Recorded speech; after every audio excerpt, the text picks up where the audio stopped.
The biggest thing that we want to see from Shedeur is just continued growth. I think he grew a lot from start 1 to start 7. I think certainly, playing more efficiency, not putting the ball, playing more efficiently, not putting the ball in harm's way as much, would be important.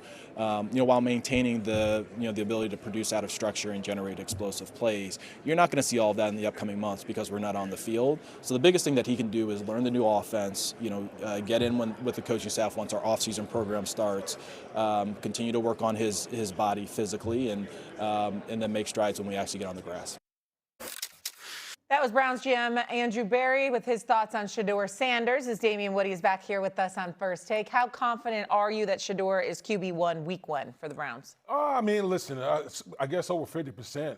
Right now you're talking about between him and Deshaun Watson. Hell, Deshaun Watson hasn't been relevant since 2020. The only thing that's keeping Deshaun Watson on that team is his contract.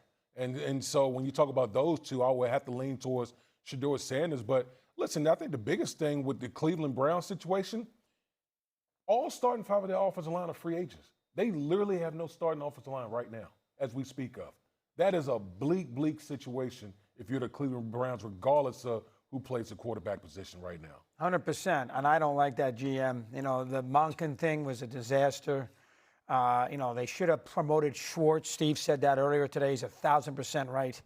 I wouldn't trust him. He would bother me. If I'm a Brown fan, I don't got a lot of faith that he's the answer. But you're right. I don't care if they bring back Bernie Kosar and he got delivered.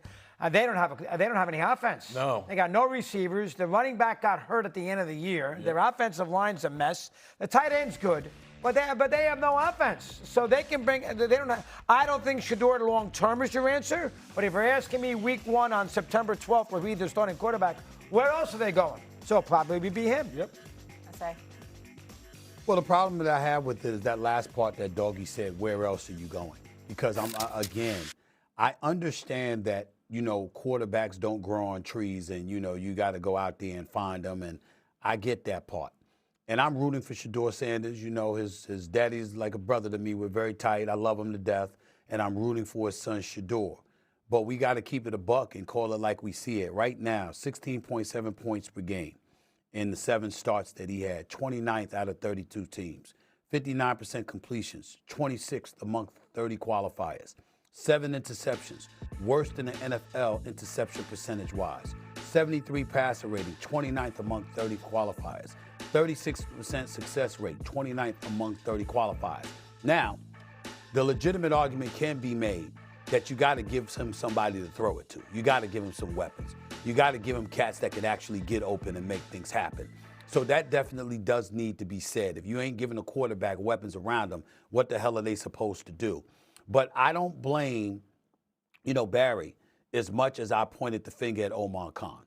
And here's the reason why. You went out and you got Deshaun Watson. Deshaun Watson was all world when he was in Houston.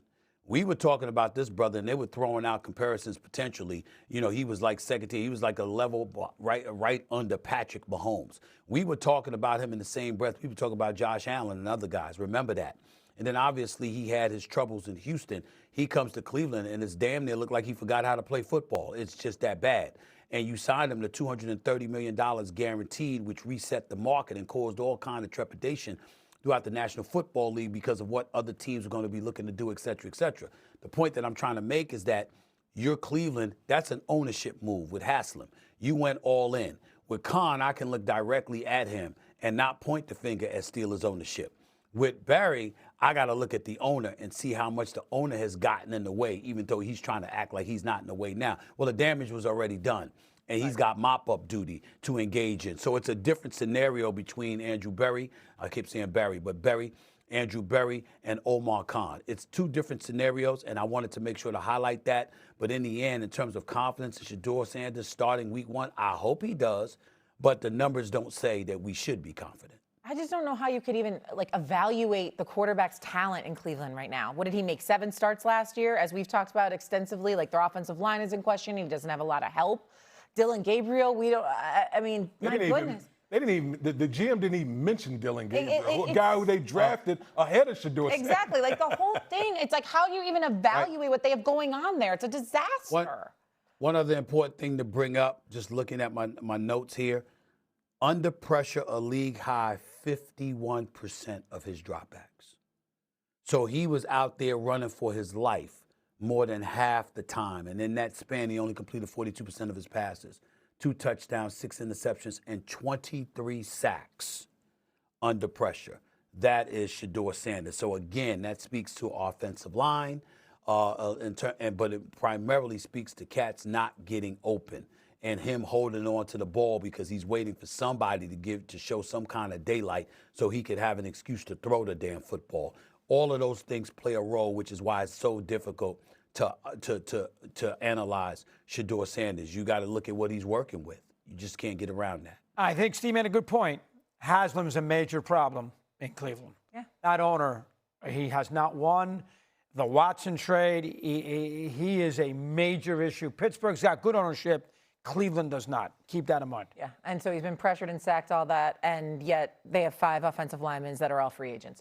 Mess. Let's move out west. Max Crosby continues to be mentioned in trade rumors. However, Raiders general manager John Spytek says that he still expects the star DN to suit up for Vegas this upcoming season. Should the Raiders keep Max Crosby? I've heard he's been spotted at O'Hare Airport. He's been rumored linked to a lot of different teams, but should he stay in Vegas, D-Wood? I would trade him. And I love Max Crosby as a player. He's the exact type of player you want in your organization. But I've always said Max Crosby and the Raiders are on 2 different timelines. It is more important to build around your quarterback and making sure that he doesn't walk into a situation where you hurt him and put him out there than having Max Crosby on your team.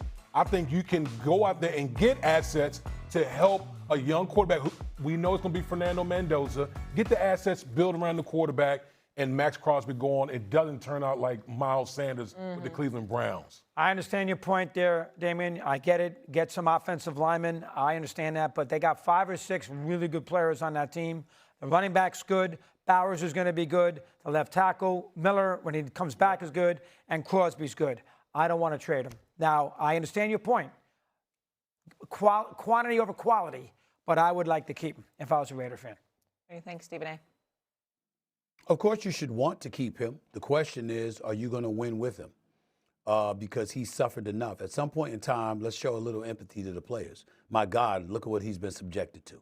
And he's a stud. He can ball. And this is somebody that we want to see in a postseason situation, in some big-time situations. And we're not going to get to see that for the foreseeable future with him as a Las Vegas Raider because they simply don't have it right now. Now, maybe Kubiak is the right man for the job. Mendoza is the right quarterback behind center. That changed things around. We get that part. But Max Crosby has been a Raider his entire career. And for the most part, they've stunk. And so when you look at it from that standpoint, it does get a point in time after 7 years in the National Football League, you should want to find yourself in a better situation. I know he's trying to come across as somebody who's fiercely and incredibly loyal to the organization. I get that part, but in the end, they haven't been loyal to him because they haven't put a winning situation around him. Now, Tom Brady is there, so everything changes now because I know that brother's a winner, and somehow, some way, he's going to find a way to correct things. I totally believe in him. But that doesn't mean it's not going to take time.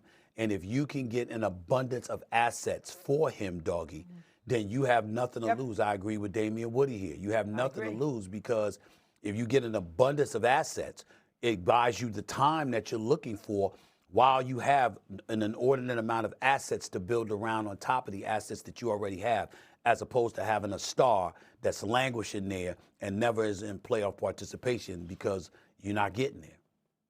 You agree? I'd keep him, but I know what you guys are saying. It's a tricky one. Yeah, it's hard. He loves the Raiders. He's been with the Raiders forever. He's a tattoo of the Raiders, so you can't blame him for testing the waters. They've been so lousy. After the break, get rid of the tattoo.